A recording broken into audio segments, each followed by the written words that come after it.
I think you've been holding out on me. We just filmed that video, and then you just nonchalantly went, "Oh yeah, and I've got this as well." So just tell us a little bit about what we're seeing here, if you want to proffer that. Okay. This I picked up off eBay a couple of weeks back. This is actually the George Dent 37. Right. It was done for model rail. Right. So is it actually a Vitrains or a Bachmann? No, it's a Bachmann one. It's been put in a Vitrains box. It was supplied without a box originally. All right, you've got the back issue that it was featured in. Yeah, it came with the model. Right, so basically its providence was all proven. This is railway modelling history here. I mean, I think there's very few people within the UK hobby, at least, who don't know who George Dent is, and this is that. Yeah. So wow.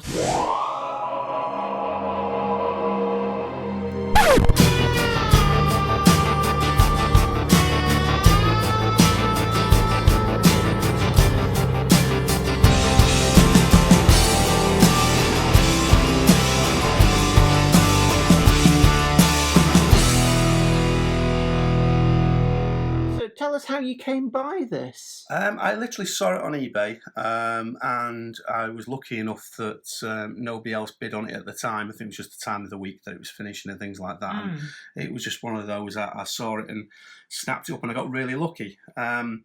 It is currently fitted with sound, but there's a fault on the PCB board that I just need to sort out first before it can be run. So it's got very, very fragile grills on there that have been done properly. Right.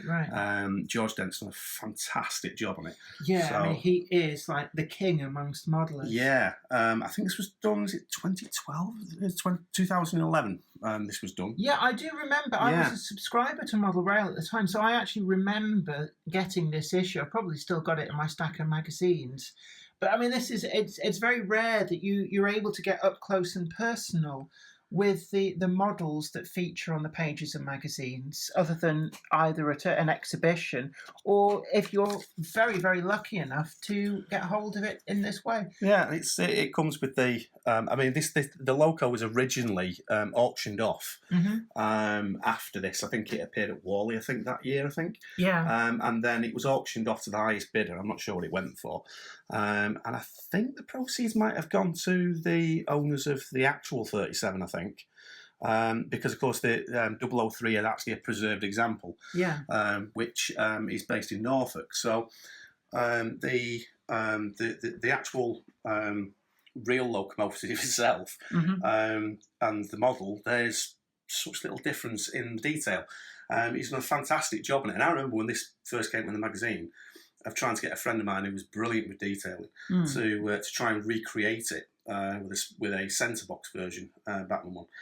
It wasn't a bad version, but it was nowhere near it. So the weathering on it is absolutely perfection. Yeah, and that is really make or break on a lot of models. It is, and the amount of detail that's gone into it. I mean, you've got the window surrounds and the grills and everything have all been replaced with brass etch ones. The fan grill and everything, including the fan itself. Yeah, so you can actually see here the amount of work that's gone into that. Yeah. It's not just a tinkering. This is almost a complete rebuild of the model. Exactly, yeah. And obviously to be able to add this to my collection. I mean, at the moment, I don't really have a layout as such at the moment. I just have a test track set up at the moment. That's... It's one model. I think I'm kind of half and half whether or not I'd actually just put this in a cabinet rather than use it when the layout's set up on. I can imagine. See, that it's very much the trade-off between complete prototypical accuracy and not having bits shed off everywhere. So really, it's I can see.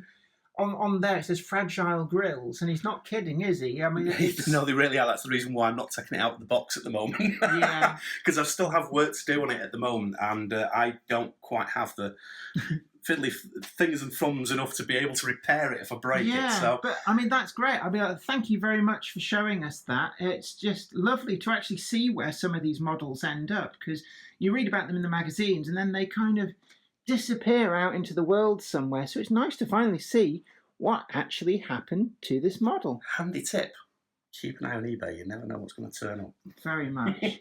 Today's video has been brought to you in part thanks to the generous donation of my fans on Patreon, and an extra special huge thanks go out to Anthony Kidson, Mark Anthony, Michael Churchwood, Mark McShane, Bob Threeton, Alec Ralph, and Anthony Hunt.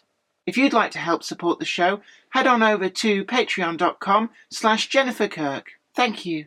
Today's video has been brought to you by my books, Bringing Home the Stars, Twinkle Little Star, and also you can get the complete comic collections of All Over the House, Books 1, Books 2, and also the wacky zany Life of Knobty Mouse. Thanks, and catch you later.